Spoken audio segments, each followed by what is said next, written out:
Okay, it's a new video. We just finished our daily challenges. We have, let's see, we have under 16k left, XP left to go, and we're definitely going to get it in this level because we're going to get 80k. So it's currently 105 smithing, very clean, and we got ourselves 106 smithing. Nice.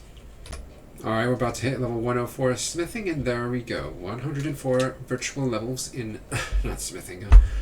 I made that mistake last time, or almost made that mistake last time. It's 104 strength, not smithing. That's 104. And just like that, we got 104 virtual woodcutting. Very nice. Okay, so I forgot to record the audio for my last clip, but I basically just pointed out how I got several levels up since the last video, or that last clip I recorded. Now, it's been about a week since the end of bonus XP, and as well as the 110 mining and smithing rework. Now, we got 107 smithing yesterday. That was basically all, I guess, from 104 or 105 to 107. That was all through daily challenges. I was just making rune arrowheads 3 times per day. Then we had mining. Well, I did do already mining, but I finished fishing. We had about 120k bonus XP left that I got through at the end of the bonus XP weekend. We got 105 fire making, which is pretty nice. I just cut some maples and burned them. Well, actually, I had some maples stored up because earlier I was cutting maples at the woodcutting island, just burning them there. And finally, we have 102 fletching. It was 101 just now ago, but again, as I mentioned, I basically forgot to record the audio for that clip. So, yeah, we're still making the gains. So it's been a while since I last recorded. I think the last recording was from sometime in August, although I haven't really uploaded since, I think, June or so. Or, no, maybe it was July, because I do have one video from June, but that was before I uploaded that other video. Let's see what else has happened. Well, nothing really happened. I mean, we got 107 smithing. Let's see how far away we are. We're at 1.108, so we're doing pretty good on smithing. Should be getting that within, I don't know, 2 weeks, perhaps? Probably 2 weeks. 2 weeks makes sense. Actually, one thing I forgot to add from my earlier video, or earlier clips, is that I actually got 105 woodcutting. So it's just the Beneath Cursed Tides D&D, and basically we're just doing our monthly fishing. We're getting almost 7k XP per fish. I think it's something like 20 to 25 fish, so maybe 120k, 140k. I haven't really checked, but certainly I could just look it up on the wiki somehow. One thing I think you should definitely do as free to play is you want to do all the D&Ds that you can. I just finished doing the, what's it called, dive thing, or I forgot, Beneath Cursed Tides D&D, and I just went over to Evil Maple Tree because I have the, let's see what we have. We have the Icicle Crown. Now the Icicle Crown can help you locate evil trees with hints, and it can sometimes teleport you, but you need charges, and there's absolutely no way to get charges now, unfortunately. So, but yeah, I don't know if you can get the thing back. You can if you already had it, but if you don't, if you never unlocked from Dango or something, then unfortunately I don't think you can get it back. So over the past couple of weeks, I've been working on getting some yew logs from the yew trees that are just west of Remington, or yeah, what? It's either west or northwest of Remington, but northwest or west, basically. So I basically have just been cutting yew trees, and I already got, let's see, we got 102 fletching a while ago, as well as 105 wood cutting. Have enough logs for 105 or 103 fletching, but I'm going to work on something else in the meantime. I'm going to be making some fishing urns. So playing fishing urns, I need over, I think, 1,000 over 1,000 to get from 109 to 110.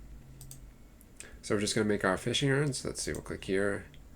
And then we're going to mold our fishing urn, and then once it's done, we're going to fire it up and deposit it in the bank. So it's been a really long time since my last clip. I basically got 3 levels. I got 103 fletching. That was quite a few weeks ago. We got 108 smithing, which was nice, just all from our daily challenges. And yesterday we got 106 woodcutting, which is, let's say we have 12.5 million left to go. And I believe the fletching and woodcutting update should come around the end of November, probably. Yeah. But yeah, just as a heads up to everybody who didn't know, this place is actually free to play. It's a distraction diversion you should get. Whoops. We finish that. It's going to reset 30 days. But yeah, basically this is a free to play distraction diversion. You get access to it by doing Beneath Cursed Tides, and if you're a member, you can actually just come over here, gather some taste of seaweed. Of course, can't do that in members, but as it says in the chat box. But yeah, that's the usefulness of this area. So I can't remember if I made some videos about me using a portable fletcher. I might have in the past, but probably not for this series though.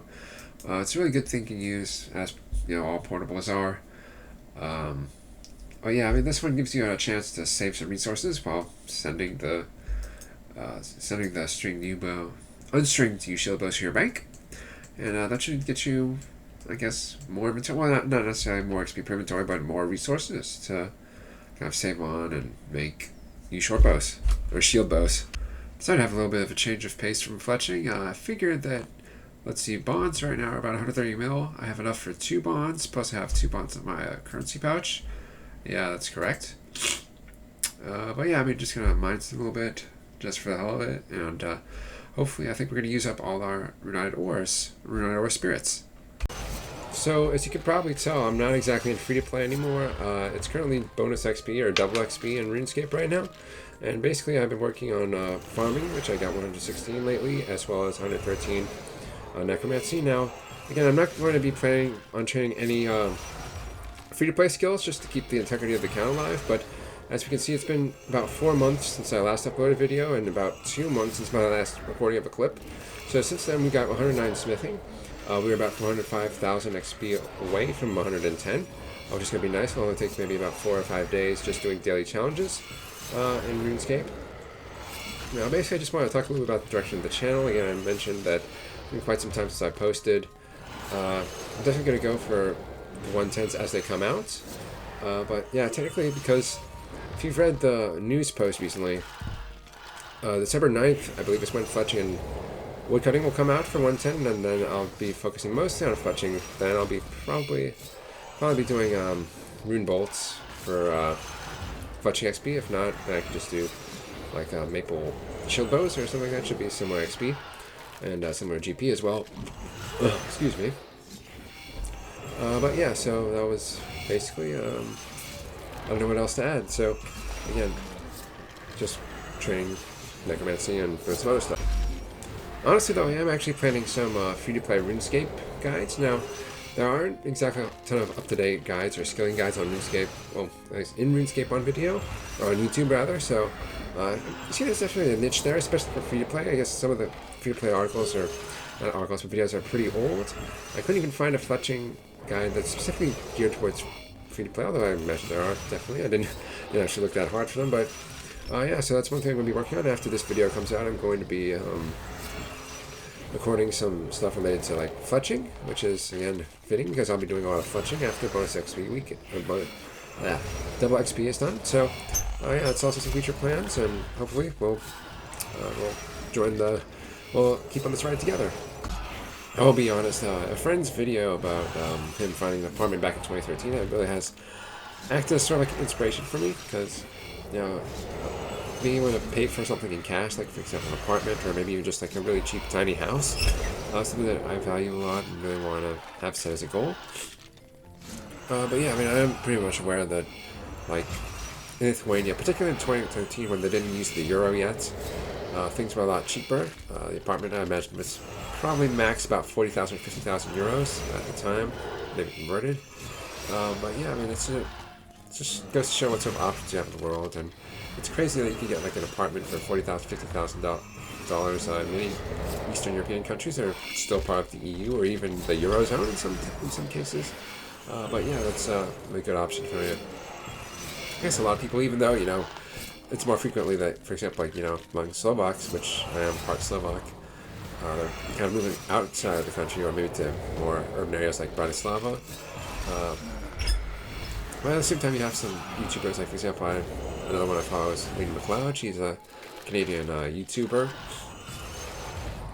And she ended up, like, switching her home base from Canada, which was incredibly expensive, to, I think, Bulgaria, which is, again, sort of like a similar Slavic culture. She's Ukrainian, she speaks Russian, etc. Personally, I speak some Slovak, speak more Polish, but I can understand more Polish than I can, like, speak it. But yeah, Poland is a cool place to be in. I've seen some travel videos about Poland. It's definitely a nice place to visit, and the economy is booming. It's set to, I guess, overtake the UK in like 2030 or something like that, as far as statistics go. I'm not sure how much these sorts of videos are going to be interesting for in the next couple of weeks, but I did mention that I'll probably take a break for 1 week as I work on the fletching guide, but otherwise, I'll probably do a little bit of events, honestly. Well, not events, but some mini games, just to kind of change things up a little bit.